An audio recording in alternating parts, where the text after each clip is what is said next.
അബു ഇസ്ഹാഖ് എന്നവർ പറയുന്നു, മഹാനായ ബറാ ഇബ്നു ആസിബ് റളിയല്ലാഹു അൻഹുമ അവരെ ഞാൻ കേട്ടു, യഖൂലു മഹാനവർകൾ പറയുന്നതായിട്ട്, അവിടുന്ന് പറയുന്ന സ്ഥിതിയിൽ കേട്ടു. എന്താ പറഞ്ഞത്? കാന റസൂലുള്ളാഹി സ്വല്ലല്ലാഹു അലൈഹി വസല്ലമ, നബി സ്വല്ലല്ലാഹു അലൈഹി വസല്ലമ തങ്ങളായിരുന്നു റജിലായിരുന്നു.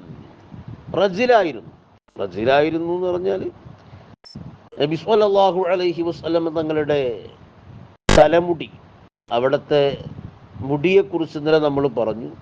അത് കൂടുതലായിട്ട് ചുരുണ്ടുകൂടി കിടക്കുന്നതോ തീരെ ചുരുളുകളില്ലാതെ വടി പോലെ താഴോട്ട് തൂങ്ങിക്കിടക്കുന്നതോ അല്ല.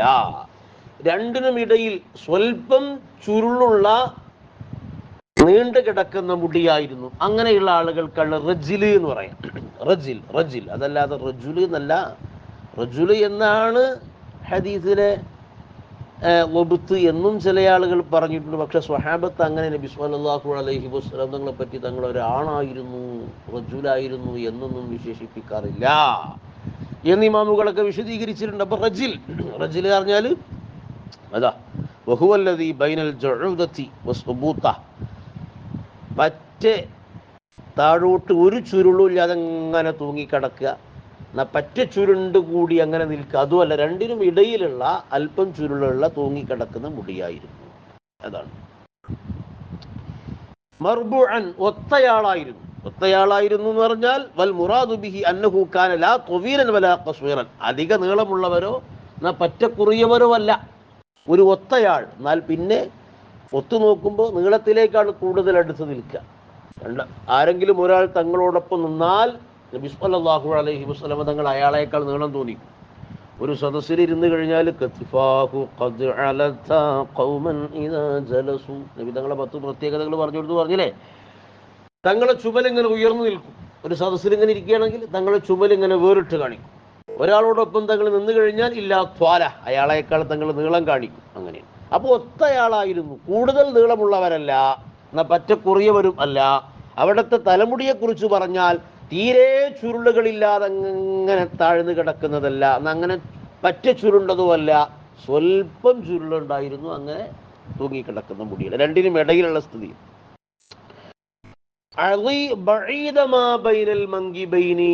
ഇരു ചുമലുകൾക്കിടയിൽ നബി സ്വല്ലല്ലാഹു അലൈഹി വസല്ലം തങ്ങളുടെ ഇരു ചുമലുകൾക്കിടയിൽ അകലമുണ്ടായിരുന്നു, വിസ്താരമുണ്ടായിരുന്നു. തങ്ങളുടെ ഈ രണ്ട് ചുമലുകൾക്കിടയിൽ വീതി ഉണ്ടായിരുന്നു, അതല്പം വിശാലമായതായിരുന്നു, വീതിയുള്ളതായിരുന്നു. ഇമാം ഇബ്നു ഹജർ ഹൈതമി തങ്ങൾ എഴുതുകയാണ്, ഐ അരീൽ അലൽ ളഹ്രീൻ, ഈ മുതുകിന്റെ മേൽഭാഗം അതിങ്ങനെ വീതിയുള്ളതായിരുന്നു. വഹു മുസ്തൽസിമുൻ ലിഅർളി അല സ്വദിരി, അപ്പൊ അത് നെഞ്ചിന്റെ ആ മുകൾ ഭാഗം അത് വീതിയുള്ളതാണ് എന്നറിയിക്കുമല്ലോ. അതുകൊണ്ട് തന്നെ ഹദീസിന്റെ മറ്റു റിവായത്തിലൊക്കെ റഹീബു സ്വദർ എന്ന് കാണാം. അപ്പൊ നെഞ്ച് വിശാലമായ ആളായിരുന്നു എന്നാണ് അതിന്റെ ഉദ്ദേശം.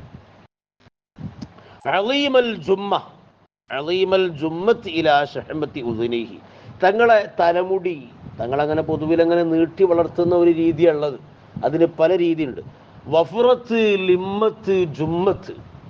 വഫ്റത്ത് എന്ന് പറഞ്ഞാൽ ഈ ചെവിത്തൊട്ടി വരെ ഇങ്ങനെ നീണ്ടു കിടക്കുന്ന മുടിക്ക് വഫ്റത്ത് എന്ന് പറയും.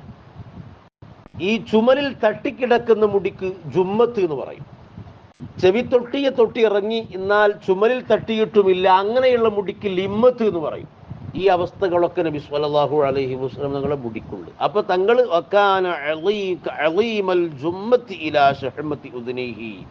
അവിടുത്തെ ചുമലിൽ തട്ടിക്കിടക്കുന്ന ആ മുടിയുടെ നല്ല തിക്കുള്ള മുടി ഉണ്ടല്ലോ, ഇങ്ങനെ കട്ടിയുള്ള മുടിയായിരുന്നു. ഏതുവരെ? ഈ ചെവിത്തൊട്ടി വരെ. അവിടുന്ന് അങ്ങോട്ട് ഇങ്ങനെ കട്ടിയില്ലാത്ത, കട്ടി കുറഞ്ഞ രീതിയിലുള്ള മുടിയായിരുന്നു.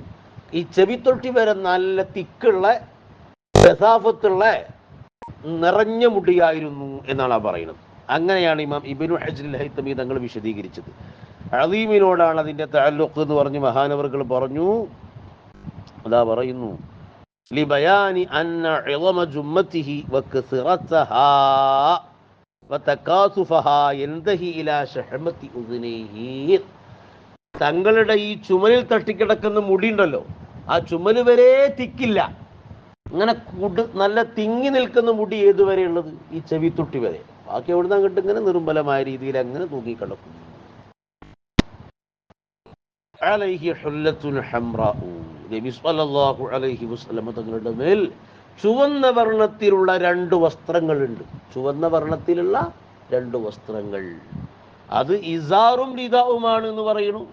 ഈ ലിദ എന്ന് പറഞ്ഞാൽ മുകളിലിടുന്ന ആ മുണ്ട്, ഇസാർ എന്ന് പറഞ്ഞാൽ അരയുടുപ്പ്, കീഴ്പോട്ടെടുക്കുന്ന ആ വസ്ത്രം. അങ്ങനെ രണ്ട് വസ്ത്രങ്ങൾ ഉണ്ടായിരുന്നു ചുവന്ന.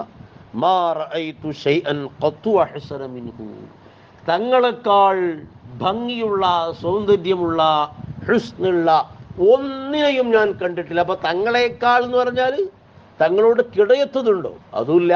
അതിനെ കൂടെ നഫി ചെയ്ത പ്രയോഗമാണ്. തങ്ങളെക്കാൾ ഭംഗിയുള്ള എന്ന് പറഞ്ഞാൽ തങ്ങളോട് ഒത്ത ഭംഗിയുള്ള ആളുണ്ടാവുന്നതിന് ആ പ്രയോഗം എതിരല്ലല്ലോ. തങ്ങളെക്കാൾ കൂടുതൽ ഭംഗിയുള്ള ആളില്ല എന്നല്ല, അങ്ങനെയല്ല. തങ്ങളോട് ആ ഹുസ്നിന്റെ വിഷയത്തിൽ കിടയൊക്കുന്ന ഒരാളുമില്ല. മാ റഅയ്തു ശൈഅൻ, ഒന്നിനെയും ഞാൻ കണ്ടിട്ടില്ല, ഖത്തു ഭംഗിയുള്ളതായിട്ട്, അഹ്സന മിൻഹു, നബി സ്വല്ലല്ലാഹു അലൈഹി വസല്ലം തങ്ങളെക്കാൾ ഭംഗിയുള്ള ഒന്നിനെയും ഞാൻ കണ്ടിട്ടില്ല എന്ന് ബറാ ഇബ്നു അസിബ് റളിയല്ലാഹു അൻഹു പറയുന്നു. ഹദീസിന് വേറെയും ഒരുപാട് വിശദീകരണങ്ങളുണ്ട്. അല്ലാഹു സുബ്ഹാനഹു വ തആല തങ്ങളെക്കുറിച്ച് പഠിക്കാനും അവിടുത്തെ ശഫാഅത്ത് ലഭിക്കാനൊക്കെ നമുക്ക് ഈ ഒരു സംരംഭം നിമിത്തമാക്കി തരുമാറാകട്ടെ. അവിടത്തോടുള്ള ഹുബ്ബ് ഇഷ്ഖ് അല്ലാഹു നമുക്കൊക്കെ ഏറ്റി തരുമാറാകട്ടെ. ആമീൻ യാ റബ്ബൽ ആലമീൻ. അസ്സലാമു അലൈക്കും.